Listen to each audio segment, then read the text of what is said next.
Baik, selamat sore Menir dan teman-teman. Terima kasih atas kesempatan yang telah diberikan kepada kelompok kami, yaitu kelompok 6.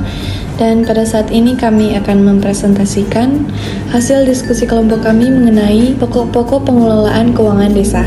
Tetapi sebelum itu saya akan memperkenalkan nama-nama kelompok kami. Yang pertama ada Hana Sofi Lumingkawa saya sendiri, yang kedua ada Irenta Kendare, dan yang ketiga ada Priska Ayu Tripajri.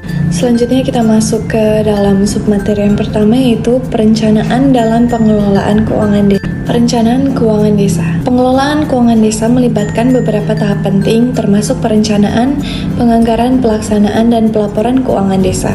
Berikut adalah penjelasan singkat tentang setiap tahapan ini. Yang pertama, perencanaan keuangan desa.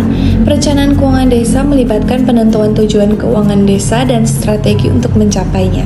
Langkah-langkah yang perlu dilakukan dalam perencanaan keuangan desa antara lain: yang pertama yaitu menganalisis kebutuhan dan prioritas desa. Yang kedua, menyusun rencana pengeluaran desa berdasarkan kebutuhan dan prioritas tersebut. Yang ketiga, menentukan sumber pendapatan desa seperti pajak, retribusi, dan dana perimbangan dari pemerintah pusat atau pemerintah daerah. Selanjutnya mengenai penganggaran dalam pengelolaan keuangan desa. Setelah perencanaan selesai, tahap selanjutnya adalah penganggaran keuangan desa. Proses penganggaran melibatkan penentuan alokasi dana untuk setiap program, kegiatan, dan belanja yang direncanakan dalam periode tertentu. Langkah-langkah dalam penganggaran keuangan desa meliputi yang pertama, penetapan anggaran pendapatan desa berdasarkan proyeksi pendapatan yang diharapkan.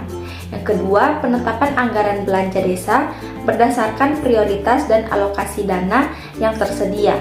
Dan yang ketiga, penyusunan rancangan anggaran desa untuk disetujui oleh pemerintah desa dan kemudian oleh pemerintah daerah. Selanjutnya mengenai pelaksanaan keuangan desa. Yang ketiga, pelaksanaan keuangan desa. Setelah anggaran disetujui, tahap selanjutnya adalah pelaksanaan keuangan desa. Pelaksanaan ini mencakup pengumpulan pendapatan, pengeluaran dana sesuai anggaran, serta pengaturan administrasi keuangan. Beberapa langkah dalam pelaksanaan keuangan desa meliputi: yang pertama, pengumpulan pendapatan desa seperti penerimaan pajak dan retribusi. Yang kedua, pengeluaran dana desa untuk membiayai program dan kegiatan yang telah dianggarkan. Yang ketiga, pencatatan transaksi keuangan desa secara akurat dan terperinci. Yang keempat, menerapkan kontrol internal yang baik untuk memastikan kepatuhan terhadap prosedur keuangan dan mencegah penyalahguna dana desa. 4. Pelaporan keuangan desa. Pelaporan keuangan desa penting untuk memastikan transparansi dan akuntabilitas dalam pengelolaan keuangan desa.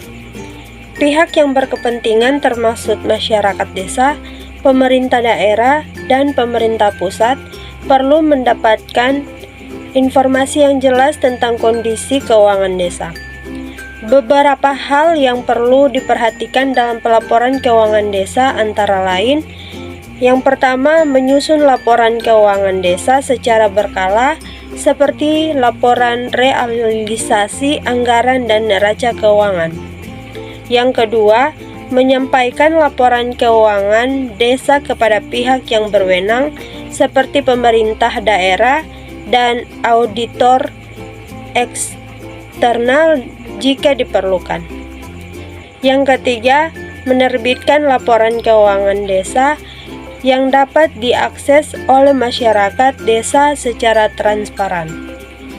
Yang keempat, memastikan kepatuhan terhadap peraturan dan standar akuntansi yang berlaku dalam penyusunan laporan keuangan desa. Selanjutnya, kesimpulan. Dalam setiap tahap pengelolaan keuangan desa, penting untuk melibatkan partisipasi aktif dari masyarakat desa dan pemerintah desa. Partisipasi ini dapat meliputi musyawarah desa dalam penentuan prioritas penggunaan dana desa, pemantauan pelaksanaan keuangan desa oleh lembaga pengawas desa, serta pengawasan dan audit eksternal untuk memastikan akuntabilitas, dan transparansi dalam mengolah keuangan desa. Sekian presentasi dari kelompok kami. Atas perhatian yang disampaikan. Terima kasih.